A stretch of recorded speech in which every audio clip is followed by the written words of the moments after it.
October 10th. It rained steadily all day, so I didn't go out much, and not far when I did. No one came by. I made the rounds many more times than usual, partly out of boredom. Good thing that I did. The thing was strangely quiet as I entered the basement. In a moment I saw why. We had developed a leak.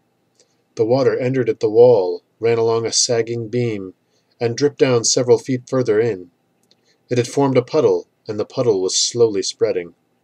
One moist pseudopod was extended in the direction of the circle, having perhaps another 10 inches to run before it breached it. I howled, a long, loud, mournful thing I saved for occasions such as this. Then I threw myself onto the streamer and rolled in it, absorbing it into my coat. "Hey!" cried the thing. "Cut that out! This was meant to be!"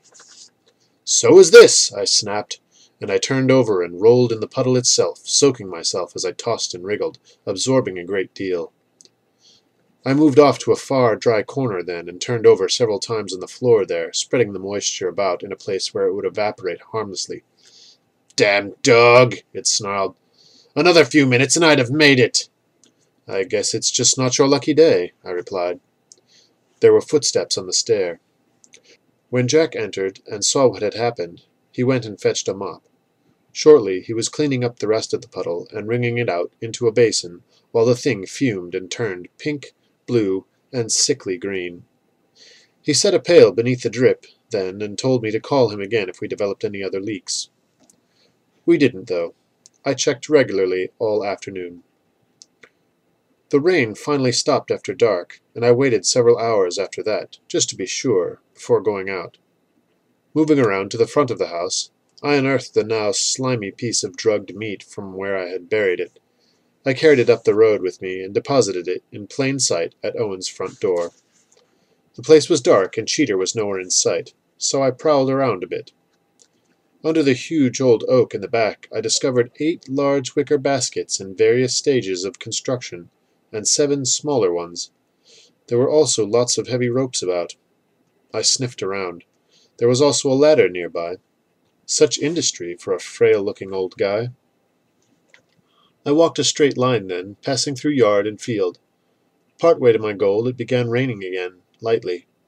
A huge mass of clouds occluded a small area of sky, darker shapes within the darkness, and there came a brief, pale glow from within, followed by a low rumble of thunder. Continuing, I came at last into the precincts of the good doctor's abode. It was as if I were directly beneath the low cloud cluster now, and even as I watched, a triple-pronged piece of brightness fell from overhead to dance among the rods on the old building's roof. The crash came almost immediately, and the basement windows blazed more brightly. I remained in the grasses, listening, and I heard a man's voice from within shouting something about seeing to the Leydens. There followed another flash, crash, another devil's tap dance of fire on the roof. More shouts, more flares from the windows. I crept nearer. Peeking in, I could see a tall man in a white coat, his back to me, leaning over something on a long table, his own form blocking my view of his subject.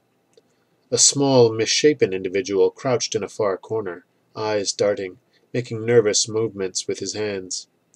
There came another flash, another crash. Electrical discharges played about a bank of equipment off to the tall man's right.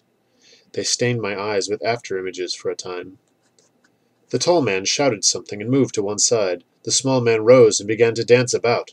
Something on the table, covered, I could now see, by a sheet, twitched. It might have been a large leg that did it, beneath the cloth. There came another blinding burst and a deafening roar. The scene within was momentarily an inferno. Through it all it seemed to me that something large and manlike tried for a moment to sit up on the table, its exact outline masked by the flowing cloth. I backed away. I turned and ran as more fire fell from the heavens. I had done my duty. This seemed ample investigation here for one night. I walked my next line from the good doctor's to Larry Talbot's place. I came out of the rain part way there, and shook myself at some point. When I reached Larry's house, I saw it to be well lighted. Perhaps he really did suffer from insomnia. Circling the place many times, I spiraled inward, pausing to inspect a small gazebo to the rear. Within, outlined in dried mud, I discovered a large paw print which appeared identical to the one I had found near my home. Drawing nearer, I rose onto my hind legs, forepaws against the side of the house, and peered in through a window. Empty room. The third one I inspected led upon a skylighted room filled with plants.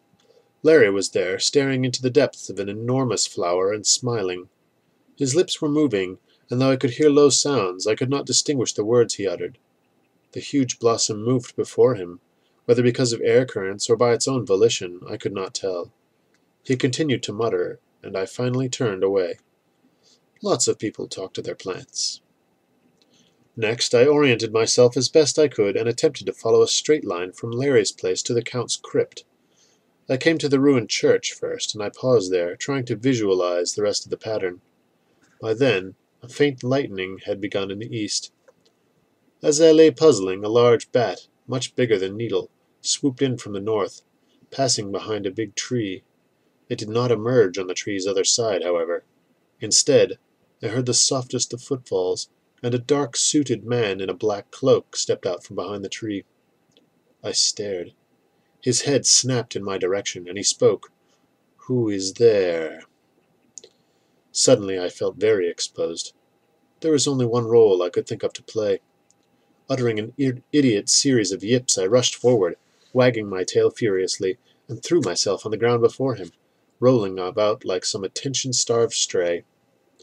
His bright lips twitched into a small, brief smile. Then he leaned forward and scratched me behind the ears. "Good dog," he said in low, guttural tones. Then he patted my head, straightened, and walked off toward the crypt. He halted when he reached it. One moment he was standing there, the next moment he was gone. I decided it was time to get gone myself. His touch had been very cold.